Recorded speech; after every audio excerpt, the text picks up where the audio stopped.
Welcome to 3DLANES number 50. We made it to 50 episodes. That's crazy. But I don't know, man. Should we celebrate this? I don't think so, right? It's 50. It's yeah, 50. It's not 100. What is it? The golden anniversary or something like that? 25 is silver, right? 50 gold. Yeah, whatever. But I didn't know it was 50 up until I checked the number of episodes and saw that it was actually 50. But in this case, I mean, I try to make it good every time, but this time I will be talking about the Porsche 911R. It's a car that I have a crush on ever since they re-released it in 2016.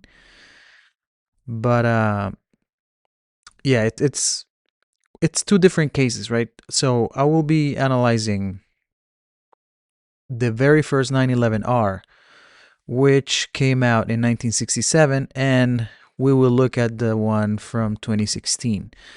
And the way we'll be analyzing it is not just so the story of the car. Yeah, I'll talk about the main purpose, and the main purpose for both cars is very, very different. For the 911R from 1967 was basically create a machine that would dominate the FIA's GT 2.0 category. 2.0 category. And Ferdinand Piëch, who had recently been appointed head of Porsche's racing department, he was spearheading the project, and he had a vision to achieve the optimal power to weight ratio that would surpass any competitors within this class. So basically, making as lightweight as possible of a car that had the most power possible for the specific ratio. But the objective was, they achieved it obviously because the 911R existed or exists. But there were some problems in the way, right? So one of the things was the homologation, mainly because of some financial constraints back in the day, and they didn't think they were going to sell as many cars as they should to homologate, which the threshold would be 500 units within 12 months. And the only amount that they did, it was 20 customer cars and 4 prototypes that Porsche kept. But the plan was not just to stay at 20, right? And try to be like, oh, we just thought 20 was enough. No. So what they wanted to do, it was homologate the 911R as a 911S variant. But the FIA rejected the claim. So they said because there was a 50 horsepower difference, and back then 50 horsepower was a lot compared to today. And I mean, still is a lot, right? But lately, the number of horsepower becomes so ridiculously high that almost 50 or two figures become almost negligible. And this is in quotation marks, right? But yeah, it became the deal breaker for the FIA.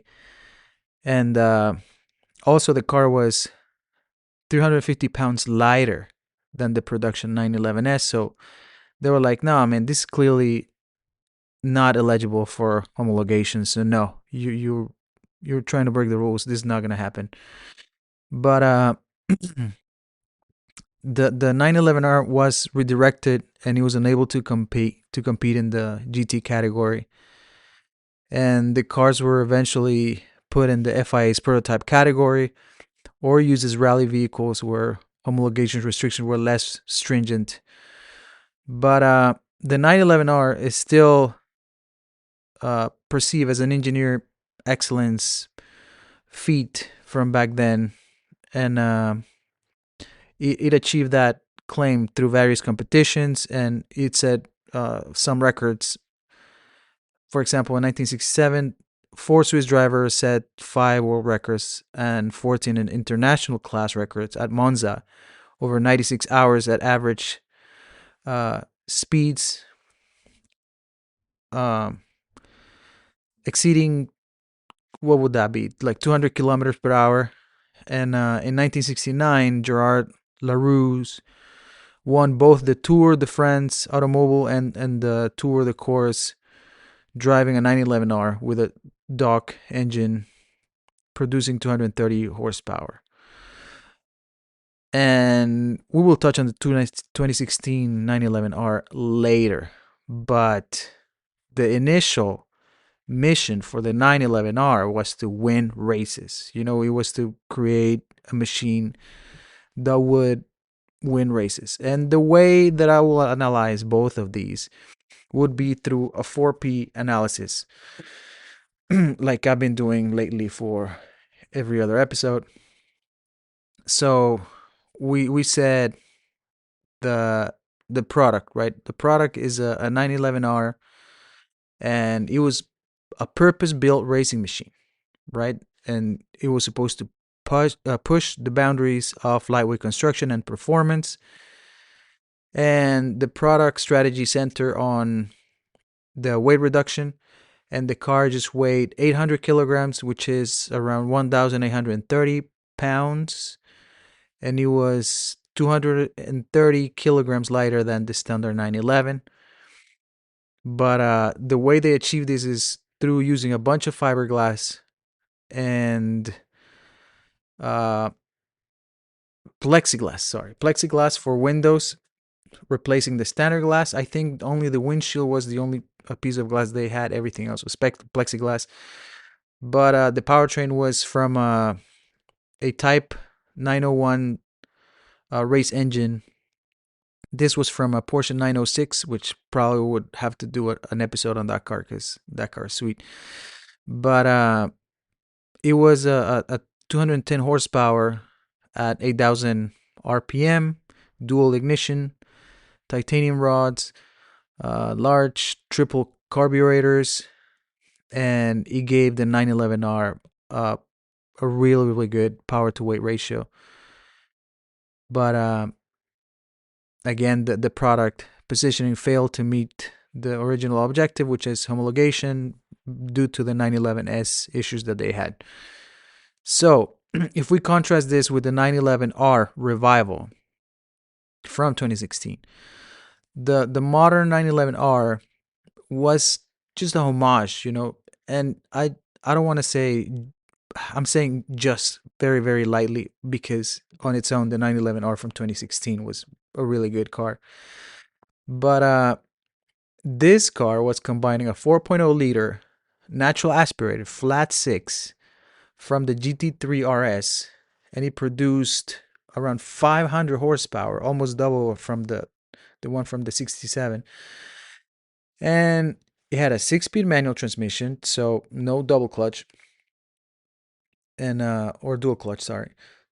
The product differentiation came from removing the GT3 RS prominent aerodynamic wing and focusing on lightweight construction, which you would think, you know, it would be as dramatic as with the first 911R, but not really, because they achieved 3,042 pounds, and it was only 113 pounds lighter than the GT3 RS. So the GT3 RS was already pretty light, and they were able to shave some weight, which I would consider that still an achievement, because at this point cars are super, super light, especially Porsches and sports cars from that caliber, right?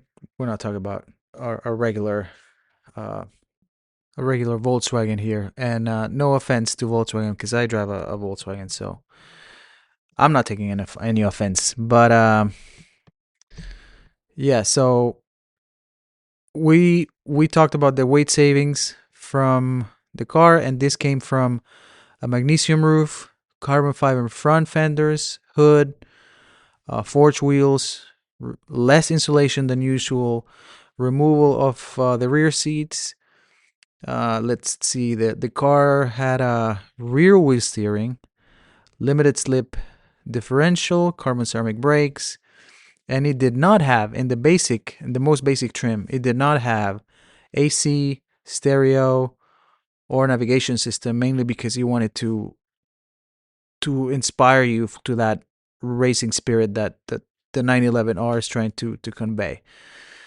Next, we move to the to the next P, which is price, and we start from the 1967 911R.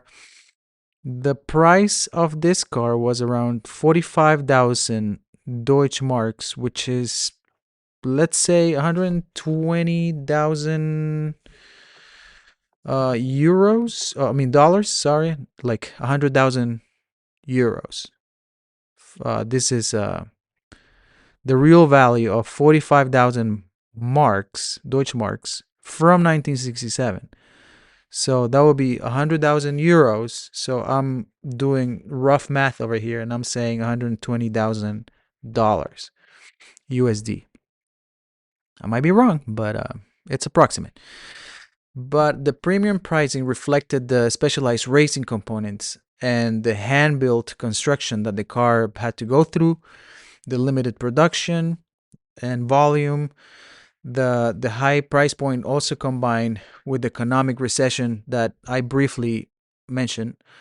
The recession affecting Germany in the mid-60s made Porsche cautious about the production volume. So they basically said, you know what, let's selling 500 units is going to be tough and almost unrealistic. So let's just produce 24 customers and 4 prototypes that we will keep. And then the rest we're going to homologate, like we said, with the 911 as a 911S. But obviously that did not fly.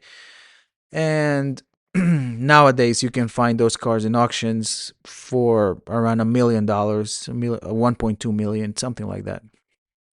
Now the price for the 2016 911R is a little different, because obviously we don't have homologation as much as before, I would say, or like the desire or that racing spirit that people has, everything that people have, sorry. But yeah, we might have homologations. You've seen Volkswagens, like the one that this rally driver escapes my mind, his name, but there's rally Volkswagens, for example, like they have Polos that are 4-wheel drive, or they also have the Beetles that are 4-wheel drive for rallies and stuff like that. I don't know if those counts as homologation, but they derive from the main car that they sell to the regular people. So I don't think it's the same, right? Because it's they're not as close as the racing version of the car, the ones that we see on the road. I might be wrong. I need to, you know what? I'll make a note. We'll look into that. But the modern 911R had a base price of $185,000 US dollars. But the limited production was a little higher than the 911R from 1967, was 991 units, and that's mainly because it's the Porsche 911 991, right? So we have the 996, 997, so this is the 991. That's why they determined 991 would be the best number to keep it at, I guess. But this created scarcity and drove market values pretty high. So the car was sold out before a single unit was built. And this was despite Porsche doubling the initial production run in response to the demand that they anticipated for the customers. The secondary market prices were super, super high, and examples are currently listed between 750,000 to well over $1 million. So the prices are similar to the original 911R, which is crazy. And this obviously depends on mileage and specs. The pricing premium shows how exclusive this car and the heritage appeal and I wouldn't say nostalgia, but like heritage and racing appeal that people or the Porsche tried to create for the customers to buy into this product, how successful it was. But it's also another point for Porsche to reinforce the luxury positioning that they have, and they generate the brand equity, and the brand looks way better right after creating something like this. But we can move to the next P, which is promotion. And for the original 1967 911R, The promotion was minimal. It's not like today, right? There was no social media, but it was basically through motorsports achievements rather than advertising. So Porsche leveraged racing results and record-breaking attempts as the primary promotional vehicle, promotion or badge or banner, whatever you want to call it. And I actually heard about this, not specifically this case, but how I think it was on the Motor Trend podcast, The Inevitable with Johnny Lieberman and Ed Lowe. But shout out to them, by the way, because I'm avid listener. I admire that podcast so much. I really like what they do. But parentheses aside, they were talking about how, sometimes the promotion for a car is just, they kind of like set up a stage of, oh, the car is going through all this shit. Or but it's not really going through that, it's staged, so it's fake. So yeah, that kind of, sorry if I burst your bubble, but if you had an idea that that's what happens, then yes, you're right. It's pretty much stage marketing a lot of times, instead of doing it the way Porsche did it back in 1967. So in the Marathon de la Route in 1967, there was a victory at the 84th hour Nürburgring endurance race. But the drivers Hans Hermann and Vic Elford and Jochen Nurpasch, yeah, I think that's how you say his name.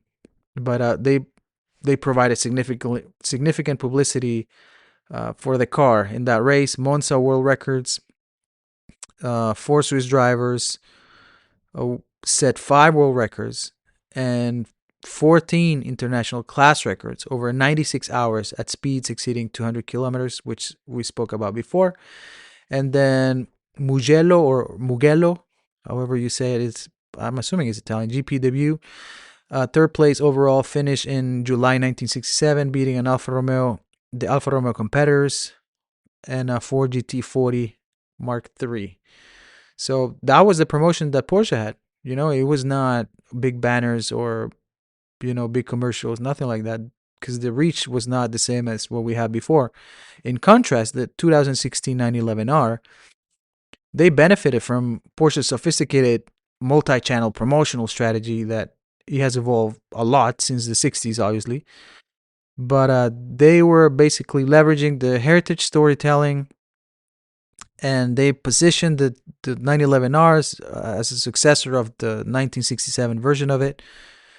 And again, like I said, leveraging the racing heritage, emotional connection to analog, natural aspirated sports car, because back then the turbos were coming out quick, fast. Like for example, the GTI, right? It's a turbo car. It's been a turbo car. The Ford Focus ST came out turbocharged. The Fiesta ST came out turbocharged, and there was a lot of turbo happening back then. I don't know if Porsche was making the transition to turbo, but this was their way to say, we believe in this too. Digital and social media, obviously Porsche's strong social media presence. They have on Instagram, YouTube, other platforms. They showcase the 911R, the driving experience, all that stuff. But social media was, at least Instagram was in its infancy back then in 2016. But we also have exclusivity marketing by telling the limiting production to 991 units and selling out before anything has been built or any car has been put together. The experience-based marketing, so Porsche is basically experience Porsche, right? That's their thing. It's not just something that you're gonna have, but it's an experience that you're gonna perceive. The motorsport connection. Porsche is still very active in racing programs, and they have over 30,000 race victories across 70 plus years. So they do have the credibility, right? It's not fake news or living from past accomplishments. No, they're still doing it. Next P would be the place or distribution. And for the original 1967 11R, we have a limited and selective distribution because we only had 24 units produced. 15 were sold to individual customers and 4 remain in the factory. The exclusive distribution strategy ensured the cars reach serious competitors and collectors who would use them according to what they were intended, or the purpose that the car was built for. The production was contracted to Stuttgart-based coach builder Karl Bauer for the fiberglass components, and the final assembly was done at Porsche facilities.